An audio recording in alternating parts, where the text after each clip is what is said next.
GTV presenta. GTV presenta.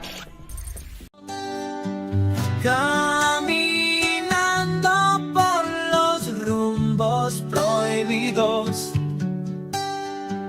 explorando el alma y sus sentidos.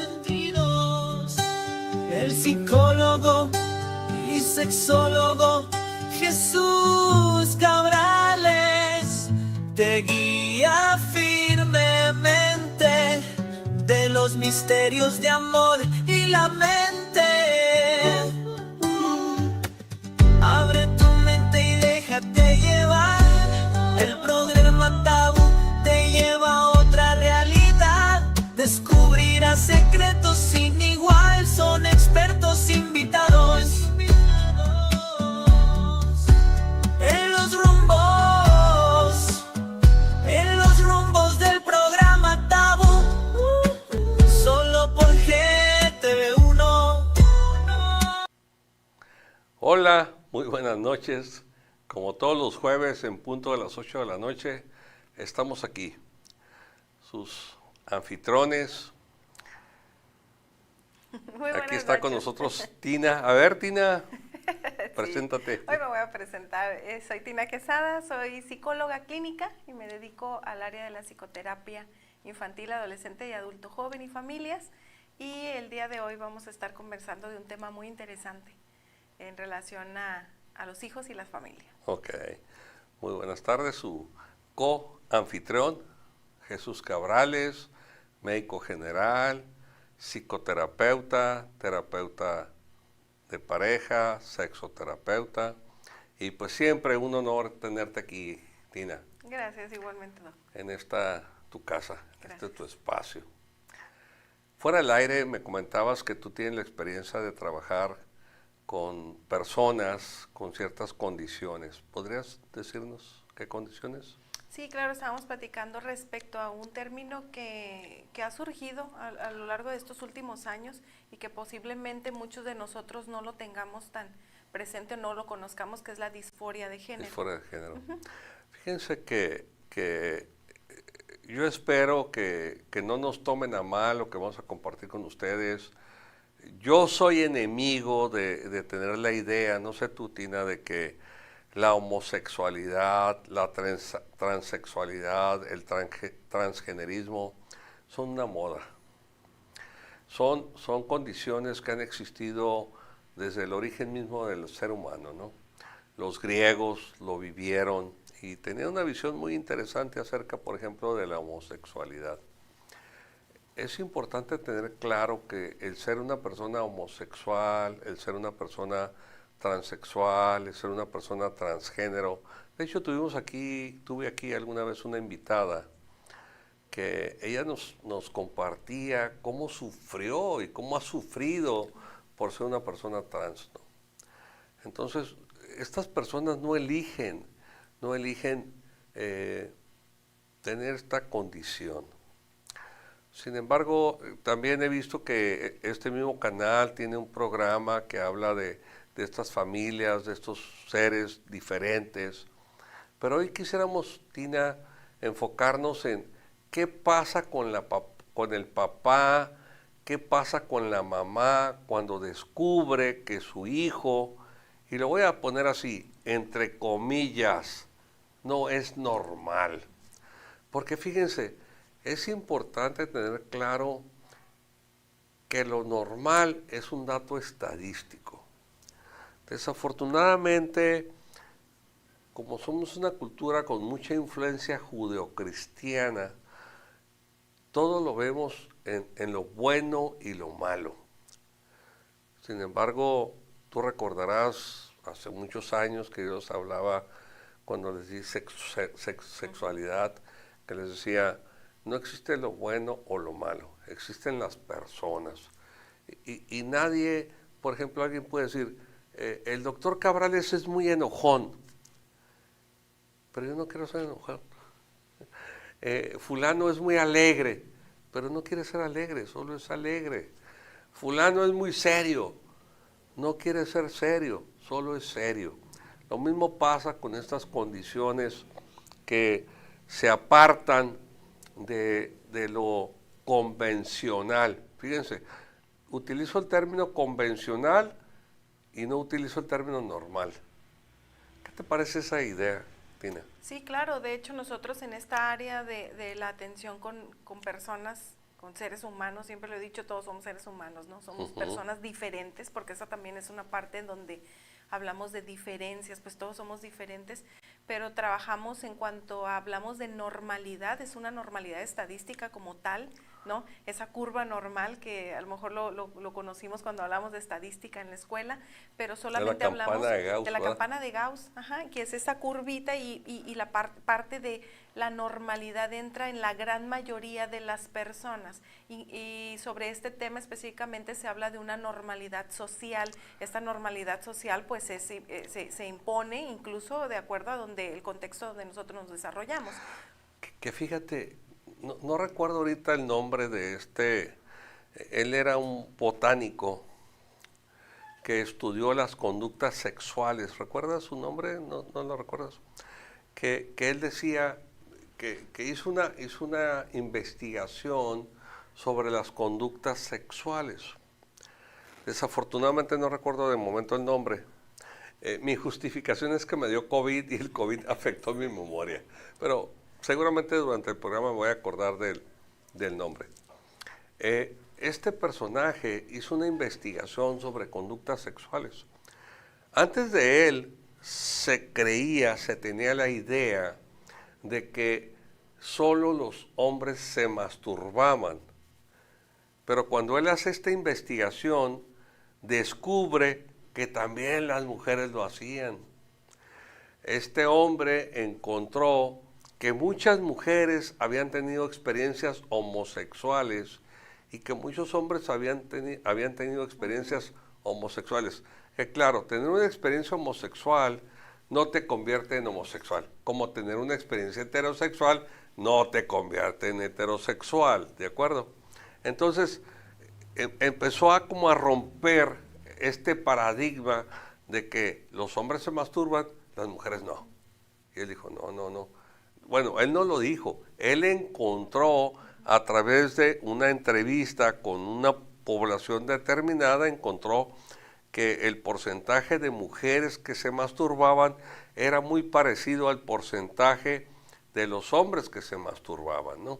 En este sentido, pues empezó a romper estos arquetipos de que los hombres son de una manera y las mujeres son de otra manera, ¿no? Entonces, algo que creo que nos afecta mucho es en este constructo que tenemos de que tenemos que ser o debemos de ser de alguna manera. Ahorita decías, trabajamos con personas. Yo me declaro abiertamente fanático, fan, admirador, ¿sí? Groupie, dirían los que siguen a los grupos de música, del Papa Francisco. Porque el Papa Francisco es el primer papa que se atreve a decir, los homosexuales también son hijos de Dios. Las personas diferentes también son hijos de Dios. Fíjense, no sé tú qué creas, Tina, pero yo creo que lamentablemente lo diferente siempre nos asusta. Y como nos asusta, lo rechazamos. Claro, pero lo diferente que nos asusta es con base al desconocimiento. Y al momento de rechazarlo no me permito tener esta apertura para conocer. Y cuando hablamos de los hijos, por ejemplo, de decir, la gran mayoría de las familias que recibo con una inquietud, preocupación y miedo del qué voy a hacer ahora que sé que mi hijo no es normal, y lo entrecomillamos. Entrecomillado. Ajá, parte de ahí, ¿no? Parte de este desconocimiento. Les preocupa más la respuesta social, les preocupa más a qué se va a enfrentar el hijo allá afuera, justamente por estos prejuicios que existen. ¿Les preocupa más que qué? Que vaya a ser su hijo rechazado. ¿Les preocupa más que qué? Más que el bienestar de su hijo. Fíjate, qué interesante, porque yo creo que cualquier padre que veamos, a cualquier madre que entrevistemos y le preguntamos, ¿qué estás dispuesto a hacer por tu hijo? ¿Qué estás dispuesto a hacer por tu hija? Con frecuencia, ¿qué responden? Todo. Lo que sea. Pero resulta que no es cierto. Incluso esta expresión de yo amo a mis hijos, ¿no? Los amo incondicionalmente. Y cuando ocurre este tipo de anuncios, porque vamos a hablar de esta parte, cuando llega el anuncio, cuando el hijo se atreve a decir, porque todo un camino para llegar a esta decisión de anunciarle a los padres, Okay. padre o madre, en este sentido es la cuestión de los papás ven a su hijo como un ser social fuera de la familia y les es difícil verlo como parte de los miembros de la familia. Y cuando dice yo amo a mi hijo, aún siendo, entonces eso es como un pero, ¿no? Yo te quiero aunque seas. Okay. Que quiero hacer este acotamiento, es decir, esta como aclaración, que normal puede ser, por ejemplo, que mi hijo nació con síndrome de Down, que mi hijo nació con, que tiene, está dentro del espectro autista, que tiene TDA, que tiene una malformación congénita, que tiene retraso mental. Eso es una parte de no ser normal. Sin embargo, hoy nos vamos a enfocar en esta normalidad de la orientación sexual. ¿De acuerdo? Lo que nosotros conocemos como una orientación sexual normal sería la persona heterosexual. Es decir, este hombre que le gustan las mujeres y que le gusta vestirse de hombre y que se rasca ya como si fuera hombre y que escupe como si fuera hombre y que se emborracha como hombre, camina como hombre y tiene un carro de hombre. O una mujer que se comporta como mujer y que se viste como mujer y que se sienta como mujer y que camina como mujer y que agarra el bocadillo o el cubierto como mujer, sí. Con el meñique, ¿no? Así levantadito. No, hoy vamos a hablar qué pasa cuando de repente me doy cuenta que mi hijo no es esta mujer o este hombre, sino que es una persona que siendo hombre le gustan los hombres, o que siendo mujer le gustan las mujeres, o que bien dice, yo soy mujer.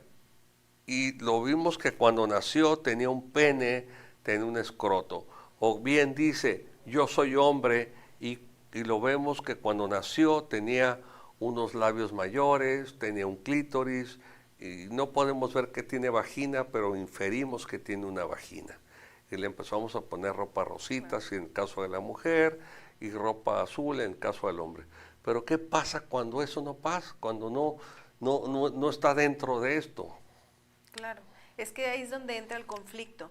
Este niño que yo vi como hombre, vestí como hombre y conduje, ¿no?, en la vida como hombre, me está diciendo que no es un hombre, que es una mujer. Entonces, muchas veces, y lo comentaba antes de empezar, que a inicios cuando yo empiezo a trabajar con esta población, también para mí resultó un choque, no por esta cuestión que hablamos de a quién recibimos, a quién no recibimos, sino porque incluso puedo describirlo de esta forma. Mi cerebro tenía una parte como contradictoria de ver, por ejemplo, a una niña en su rol de niña, ¿no?, en esta parte del rol de género, vestida como niña, con cabello largo, con ropa de tonos de niña, etcétera, etcétera, y cuando llega y me pide que yo la nombre a esta niña con el género masculino, incluso se ha adecuado un nombre masculino. Entonces, era esta parte como de, incluso llegué a decir, me disculpo y anticipo una disculpa si por momentos no logro acceder a tu petición, ¿no?, de llamarte como en género masculino o por este nombre, porque era una cuestión también contradictoria de lo que yo estaba viendo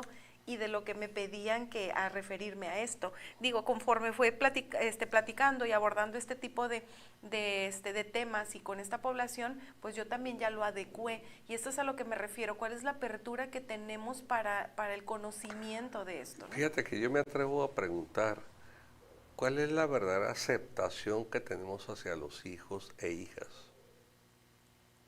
Como que somos bastante falsos, ¿verdad? A ver, haces estas caras, Tina. ¿Qué quieres decir con estas caras? Es que lo escucho escuchas? y que considero que este conector del a pesar de, ¿no?, aunque sea esto, entonces yo te amo, pero me gustaría que tú, entonces yo te acepto, pero, este Fíjate, conector, ¿no? me hace recordar, porque eso es una narrativa muy frecuente, o era una narrativa porque lamentablemente en agosto voy a cumplir 2 años que ya no doy clases en la universidad, pero era muy frecuente que los estudiantes me decían, yo no tengo problemas con los homosexuales a menos que se metan conmigo. Y yo les decía, entonces sí tienes un problema, porque fíjense, y te quiero compartir, cuando me ha pasado que algunos hombres homosexuales me han invitado a salir, y entonces yo les digo, me siento muy halagado, sin embargo, yo soy heterosexual. Y me dicen, ¿de verdad? Como que no lo pueden creer que soy heterosexual. Y no lo pueden creer porque creo que se sienten realmente escuchados por mí, se sienten recibidos por mí. Y qué triste es esto, ¿no? Porque me han dicho incluso, es que ni siquiera mi madre me acepta como usted me acepta, por eso yo pensé que usted era homosexual. Y entonces fíjense qué idea tan bizarra, qué concepto tan bizarro, y me gustaría que nos ayudaras con esto de bizarro, tenemos sobre el amor parental, ¿verdad? ¿Qué sería bizarro? Pues esta parte, yo creo que esta parte bizarra es algo inconcebible y que está fuera de, no puedo explicarlo, ¿no? En este sentido que podemos decir es increíble, es inconcebible. Es inconcebible. La forma en cómo están sustentando la palabra del amor parental, ¿no? Claro. Y este sustento viene de la aceptación, usted mencionaba la palabra aceptación, y la aceptación incondicional, y también coincido, está disfrazada mientras el hijo no rompa el estereotipo y no rompa la expectativa, ¿no? Fíjate, yo tengo 4 hijos y uno de ellos es muy diferente. No es heterosexual, no es homosexual, no es transexual, no es transgénero, pero es un despapalle. En otro pueblo dirían que es un desmadre. Y entonces, muy inquieto mi hijo, así inquieto desde pequeño. Y entonces me decía su mamá, ¿qué crees que no me duele? Yo le decía, a ver, ¿estás pensando en tu dolor o estás pensando en lo que le pueda pasar a tu hijo? Y se quedaba así como en shock.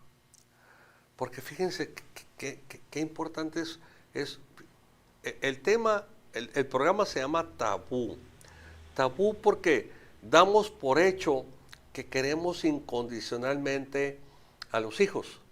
Sin embargo, aquí está una mamá y aquí está un papá, un abuelo, próximamente bisabuelo, y la verdad que esta idea que tenemos del amor no es como nos lo han contado. Hay muchos conflictos personales.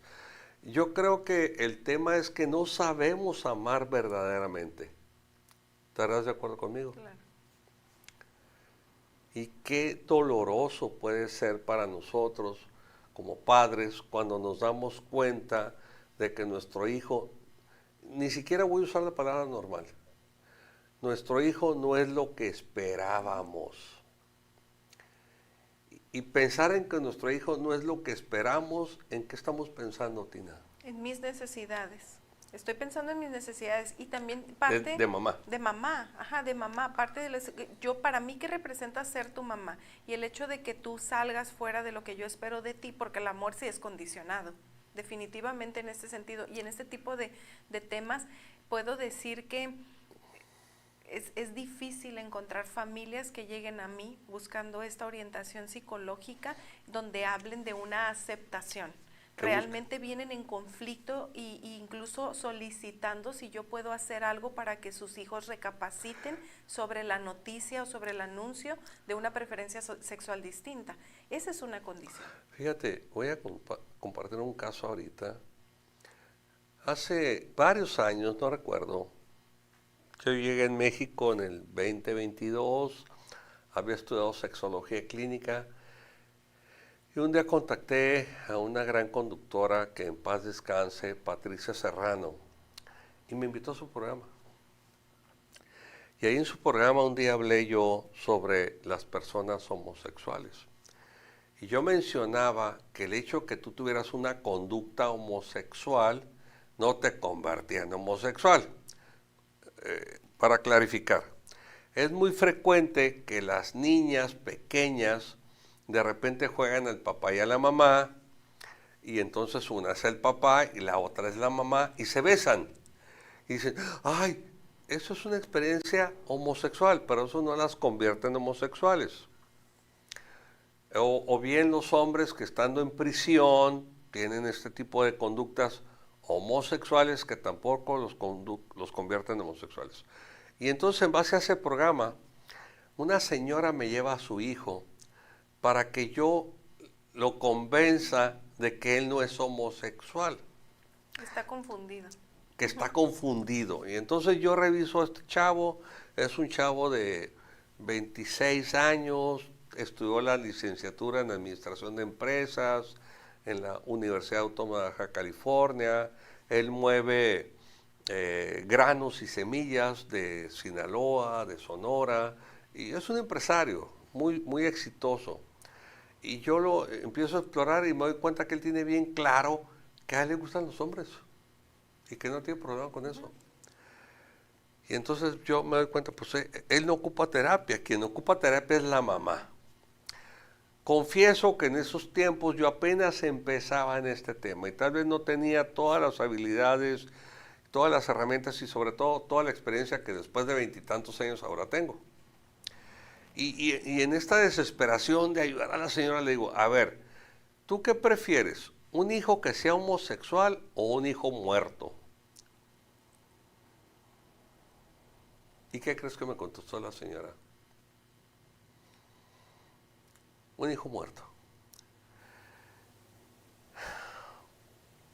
Pasaron algunos meses y llegó la señora súper delgada, consumida, muy mala señora, y se sentó y empezó a llorar y a llorar y a llorar, a llorar.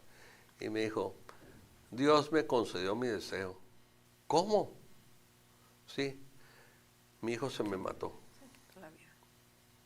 Él venía de Sonora o de Sinaloa y antes en Sonorita era un lugar muy peligroso y ahí su hijo en un accidente automovilístico murió. Entonces hay que tener mucho cuidado con lo que deseamos. Y me decía la señora llorando y así, muy, muy dramática esa escena donde me decía, ¿qué diera yo por tener a mi hijo homosexual con vida?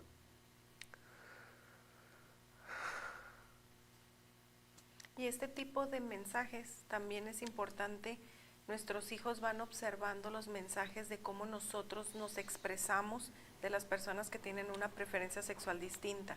Si mi hijo y mi hija escuchan que yo tengo un rechazo, que yo tengo la homofobia, ¿no? Si ellos escuchan que yo me expreso constantemente de manera despectiva, faltando el respeto a las personas, es difícil. ¿Cómo me voy a acercar contigo a expresarte que a mí me gustan las mujeres, que a mí me gustan los hombres? ¿Por qué? Porque te escucho constantemente que es un rechazo social a aquello que es ajeno a nuestro hogar. No quiero imaginarme qué es lo que me refieren los pacientes adolescentes. No quiero pensar cómo va a responder mi madre o mi padre cuando yo anuncie esto, ¿no? Fíjate, acabo de recibir un caso de una señora que su hijo de 30 años se mató y dejó una carta póstuma en la cual decía, madre, perdóname porque jamás te podré dar nietos, jamás podré darte la boda que siempre soñaste. Y se colgó.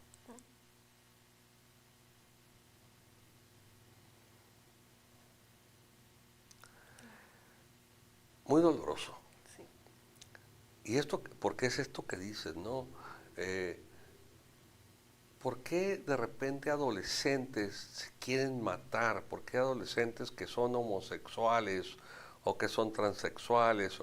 No nos vamos a meter esto si no binario. Vamos a quedarnos en lo más tradicional. Homosexual, no homosexual. Transexual, no transexual. Donde sufren, ¿por qué? porque dicen, mi papá no me va a querer, aunque el papá nunca le ha dicho nada, pero escucha cómo se expresa de las personas que son diferentes. Por eso el valor de la tolerancia es tan importante.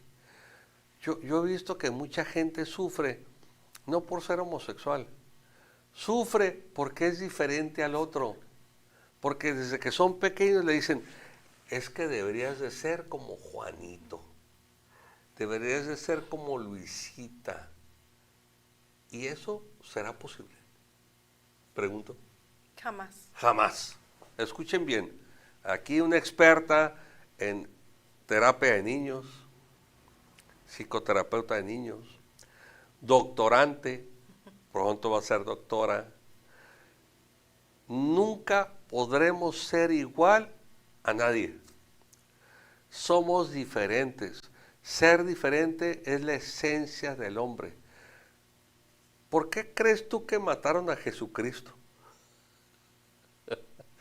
¿Sí sabes? Por ser diferente. Y entonces, ¿cómo nos desgarramos las vestiduras diciendo que somos nosotros, que seguimos a Jesucristo, que las enseñanzas de Cristo, bla, bla, bla, bla, bla? Pues lo mataron por ser diferente. ¿Y qué pasa cuando te das cuenta que tu hijo es diferente? ¿Qué hace sufrir a los papás, Tina, cuando descubren que su hijo... Voy a cambiar la pregunta. ¿Qué pierde un papá, qué pierde una mamá cuando descubre que su hijo no es heterosexual? La gran mayoría, puedo decir, porque no todos, pero la gran mayoría pierde a su hijo cuando se entera que es homosexual. Entonces, ¿a qué me refiero con pierdes a tu hijo? Es que es esa parte de desaparece el hijo que tú creías que tenías para convertirse en un hijo que desconoces. Y de verdad le llorarán al hijo. Sí. Fíjate que yo he visto que le lloran, vamos a suponer que es una hija. Entonces le lloran a que no va a haber boda, a que no va a haber 15 años, a que no va a haber baby shower, a que no va a haber nietos. Fíjate, más que llorarle Sí, claro. al hijo o a la hija, le están llorando a cosas triviales. No sé, tú eres mujer y yo soy hombre, tal vez pensemos diferente, pero ¿no te parece que es bastante trivial eso? Sí, sí, sí. Y es que si lo vemos en el sentido estricto, sí puede haber 15 años, pero probablemente lo que te preocupa es que no se va a poner el vestido, ¿no? Con una crinolina amplia, de color rosita, con muchas lentejuelas. Sí, sí va a haber un matrimonio. A lo mejor en lugar de chambelán va a querer tener Sí, chambelana. chambelanas. Ajá. Entonces sí puede haber una boda. ¿Y qué va a pensar la ¿no? gente? Pero es eso, ¿qué va a pensar la gente? Incluso, pero también he tenido recibo padres que el temor es esto, es, ok, no pasa nada conmigo realmente, y que van y son honestos y dicen, yo necesito un acompañamiento para saber cómo acompañar a mi hijo en la decisión, ¿no? Pero, pero en este punto también es, pero ¿qué pasa allá afuera? Porque también somos conscientes que la realidad social aún tiene bastante rechazo respecto a las diferencias. Entonces, ese es el temor de muchos de los padres en este punto, de decir, yo no quiero que sufra, cómo va a responder incluso a la familia extendida, porque esa es una de las preguntas que comúnmente me hacen. ¿Tenemos que anunciarle a los tíos, a los abuelos, a los primos? ¿Qué hacemos con esta noticia? ¿La mantenemos en privado? ¿La anunciamos? ¿Se lo tenemos que decir? ¿Cómo lo manejamos, no? Ok, muy interesante. Ahora, tal vez muchos de los que nos están escuchando piensen que estamos hablando de algo muy raro. Desafortunadamente, es un tema muy, muy frecuente. ¿Estás de acuerdo conmigo? Claro. Ahora, ya estamos teniendo claro qué va a pasar cuando nuestro hijo, cuando nuestra hija nos diga que es diferente. ¿Sí? Y obviamente que va a haber un duelo, porque este hijo o esta hija que queríamos tener, en ese momento va a morir.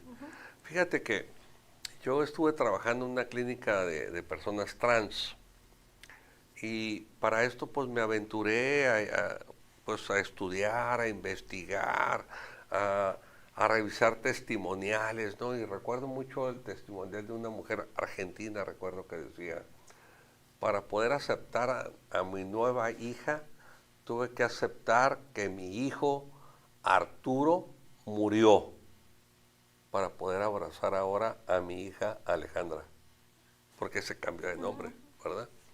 Entonces, hay todo un proceso, hay un duelo, no es algo fácil, y sí necesitas, cuando tú te enteres, cuando tu hijo, decías, te anuncie, ¿verdad? Te anuncie que... Y fíjense, hay gente que piensa, es que ¿para qué me dice? Pues cosa de él. ¿Será importante para la persona que vive esta condición compartirlo con sus padres?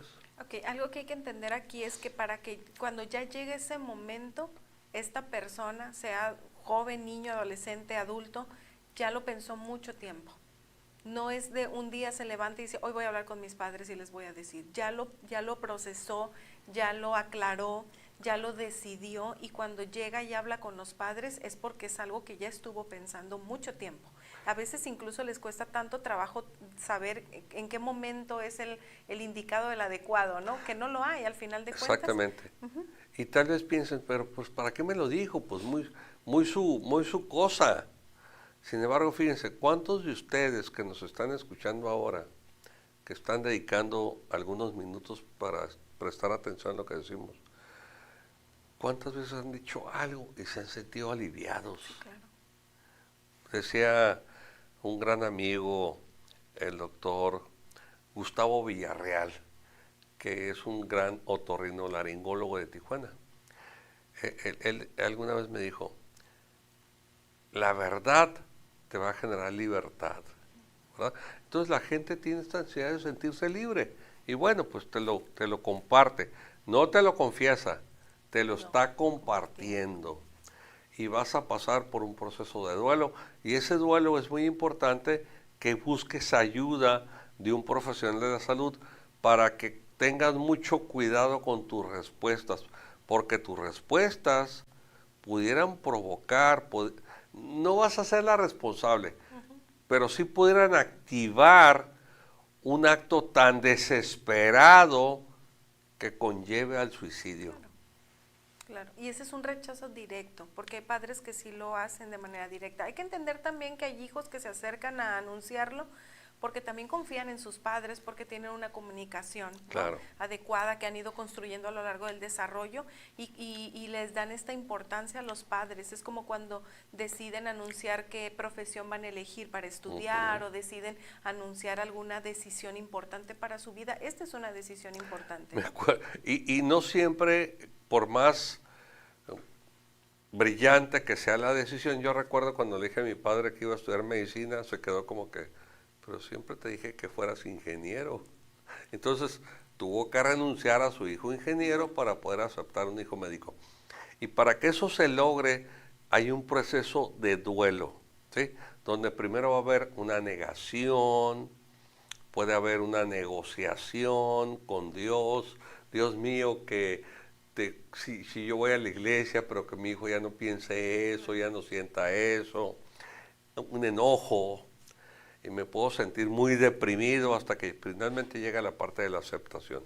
Pero es mucho más sencillo, o es mucho más saludable, si todo este proceso, desde que tu hijo o tu hija te dicen que son diferentes. El término normal solo lo utilizamos cuando tu hijo no es normal, como para que nos prestaran atención, pero no, ese término no es correcto, ¿no?, sino el término es ser diferente.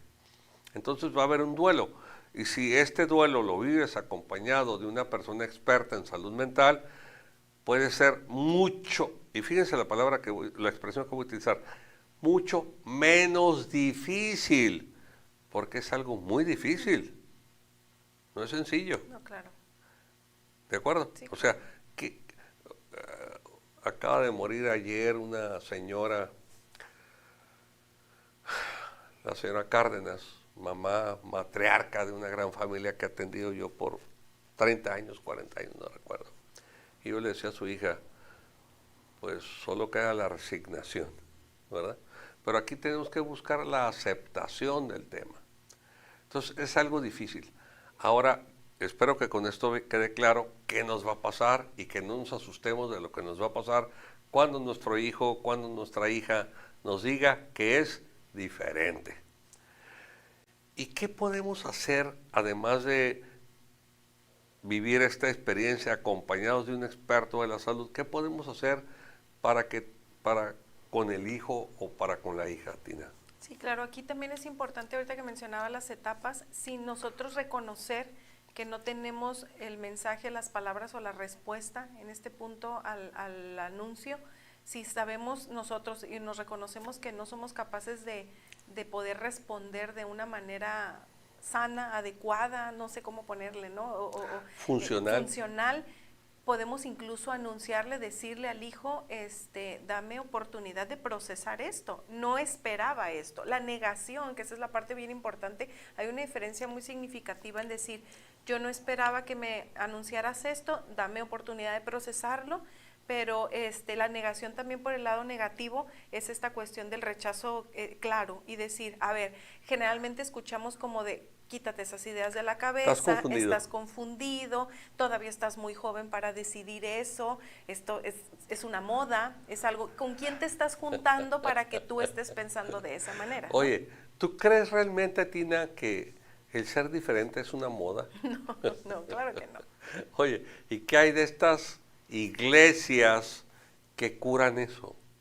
De hecho, ahorita ya está tipificado como algo que es un delito. ¿Qué es un delito? Ya no se puede pretender que esto es algo que se puede curar. Las terapias de conversión que les llaman, está totalmente prohibido y de hecho, pues digo, yo creo que en esta parte quienes estamos dentro de esta área de la salud mental sabemos que es algo que no era posible, ¿no? Claro. Definitivamente no era posible, pero en el área, en algunas partes religiosas, ¿no? Que se llevaba a los hijos para poder convertirlos o quitarles esto. Aquí hablaba usted de algo que me parece sumamente contradictorio. Es interesante cómo van creciendo los hijos y te dan este mensaje de todos somos hijos de Dios, todos somos hijos de Dios, y en el momento en que tú eres distinto, eres diferente, pues entonces ya te sacaron de la lista, ¿no? De los hijos de Dios, porque te vas al infierno. Exactamente. Eso y es del diablo. ahí. Y esta es la parte de qué es lo que podemos hacer, qué es lo que podemos hacer, omitir comentarios que pueden ser sumamente dolorosos y que pueden permanecer incluso, ¿no? En esta respuesta registrada de los padres hacia los hijos. Es preferible decir, dame oportunidad de procesar esto que me acabas de anunciar para poder platicar contigo, ¿no? Oye, pero ¿qué pasa si quien te lo dice es un niño? Es que esta parte también es importante porque la gran mayoría también, y tengo que decirlo en este sentido, los padres observan, conocen a sus hijos, saben y desde lo saben, es como un secreto, ¿no? Que podemos, el secreto a voces que decimos, y lo van observando, los padres ya lo saben, voy a utilizar esa palabra, ya lo intuyen. Entonces, cuando llega la noticia es esta parte de decir, no, lo que yo pensaba no tiene que ser cierto, no puede ser así.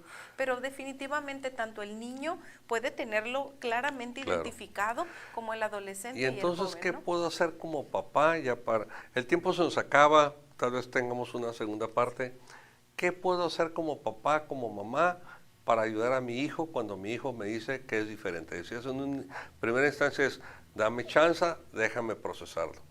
¿Y después? Claro, aquí también hay que escuchar, porque ahorita acaba de mencionar una palabra importante. ¿Qué puedo hacer para ayudar a mi hijo? Mi hijo no me está pidiendo ayuda. ¡Ándale! Me está compartiendo simplemente. Exacto. Entonces hay que escuchar. Yo creo que la cuestión aquí clave es, hay que escuchar. Mi hijo me pregunta, respondo. Mi hijo me anuncia, escucho. Mi hijo me pide ayuda y no tengo las herramientas para poder ayudarlo en aquello que me está solicitando ayuda, le digo, vamos a buscarla juntos, vamos a buscar las herramientas. Y esto es súper importante. La persona que es diferente y lo comparte con sus padres, no les está pidiendo ayuda, solo lo quiere compartir con ustedes. Entonces, ahora, si yo no sé qué hacer con eso, mínimo le voy a decir, por favor, dame un tiempo, voy a buscar ayuda, no sé cómo responder, no sé cómo reaccionar, no pasa nada. El que seas papá, el que seas mamá, no te convierte en la persona más sabia del universo. Y no tienes todas las respuestas para ti. Porque como bien muy atinadamente lo dices, Tina, esta persona no está haciendo preguntas, me está diciendo, quiero compartir con ustedes que a mí me pasa esto. Y entonces necesitas buscar ayuda para que proceses este duelo, porque si hay un duelo, Sí, perdiste este hijo que creías tener cuando tienes esto. Fíjate, a mí cuando me llegan este tipo de papás, yo les pregunto, a ver, si tú supieras que tu hijo mató a 3 personas, ¿dejarías de amarlo? No. ¿Y por qué quieres dejar de amarlo solo porque es diferente? Claro. Qué lamentable, Sí, ¿no? claro. Incluso esta parte adjuntaría una pequeña aportación. Agradecer la confianza de comunicarse. Te agradezco que me hayas compartido esto, ¿no? Muy bien, Entonces esto es sumamente importante. Creo que desde ahí parte este camino a la aceptación. muy bien. Tina, cuéntanos, ¿dónde te pueden encontrar? Ok. A mí me encuentran en Recrea Psicoterapia en el número 664-124-4263. Muchísimas gracias. Igualmente, ¿Atiendes principalmente? Niños, adolescentes y adultos jóvenes. Muy bien. Yo soy el doctor J. Jesús Cabrales. A mí me pueden encontrar en el 664-685-1395. Psicoterapia, terapia de pareja, sexoterapia. Y pueden encontrarme en las redes sociales como J. Jesús Cabrales en Facebook o bien como doctor J. Jesús Cabrales, manejo integral del ser.